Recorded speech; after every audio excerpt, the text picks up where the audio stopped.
Suite au colloque sur la connaissance des droits des handicapés, au cours duquel il a été annoncé que la France mettait à leur disposition un fonds d'aide de 14 millions de francs CFA, il était plus qu'important pour cette couche sociale d'attirer l'attention des autorités sur les conditions précaires dans lesquelles ils vivent. À Kembo, quartier du 2e arrondissement de Libreville où se situe un de leurs centres, on peut découvrir avec tristesse et émoi la vétusté et l'état de délabrement avancé des bâtiments dans lesquels ils habitent. Une situation inacceptable pour ceux qui se considèrent comme des laissés-pour-compte. Alors la situation vraiment ici qui est vraiment criade, c'est que nous n'avions pas d'endroit où déposer la matière fécale.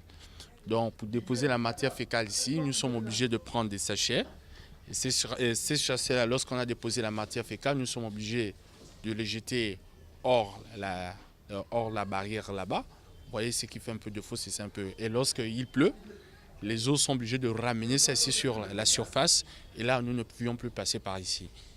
Il n'y a que le Seigneur seul qui sait ce qui se passe. Parce que si c'était nous-mêmes, rien que les humains, vraiment, on serait déjà partis. Déjà dès lors qu'on enregistre déjà les décès ici, vu déjà la situation ici, parce que la situation est vraiment compliquée. Se laver, c'est un souci.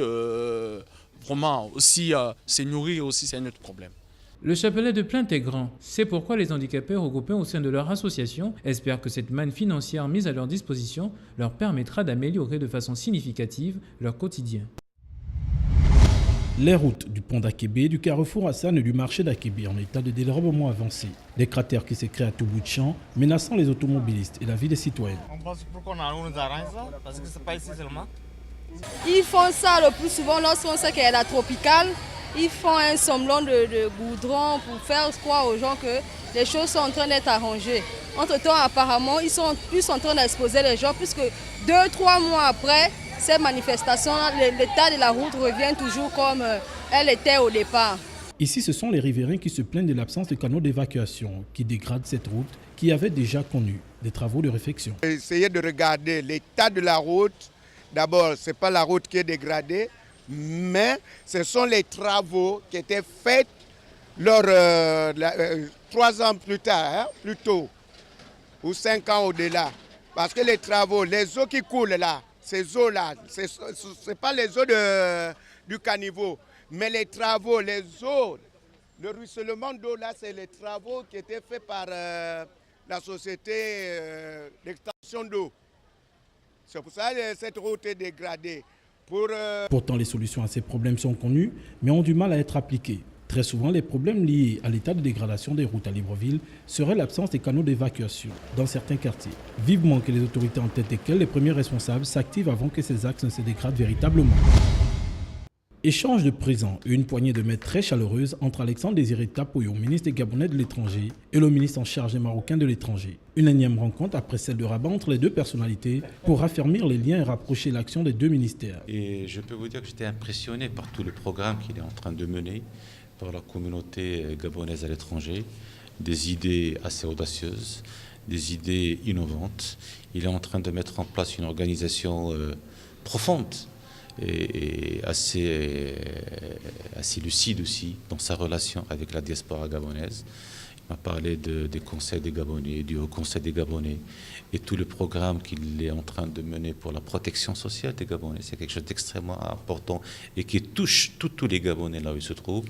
Et aussi tout le travail qu'il fait pour la diaspora, pour l'intelligentsia gabonaise qui se trouve à l'étranger, qui est source de fierté aussi, pas uniquement pour le Gabon, mais aussi pour nos Marocains. Cette visite s'inscrit dans le cadre de la coopération bilatérale entre Libreville et Rabat pour militer ensemble vers le bien-être de leurs communautés respectives. Arrivé au Gabon pour rendre officiel ce partenariat en gestation depuis l'année dernière, Luc Abalo et son équipe ont, par le biais de son agent, présenté le projet lors d'une conférence de presse à l'auditorium de la maison Georges Rawiri. L'année dernière, on avait convenu avec la Fédération gabonaise de hand de signer un partenariat sur la formation des jeunes, surtout commençant à partir de l'âge de 13 ans jusqu'à 18 ans. Donc on a ramené un entraîneur de qualité qui a l'habitude d'entraîner les jeunes et aussi les féminines. Donc aujourd'hui, ce qu'on souhaitait à travers ce partenariat, c'est ramener une nouvelle méthode, la méthode de Luc Abalo.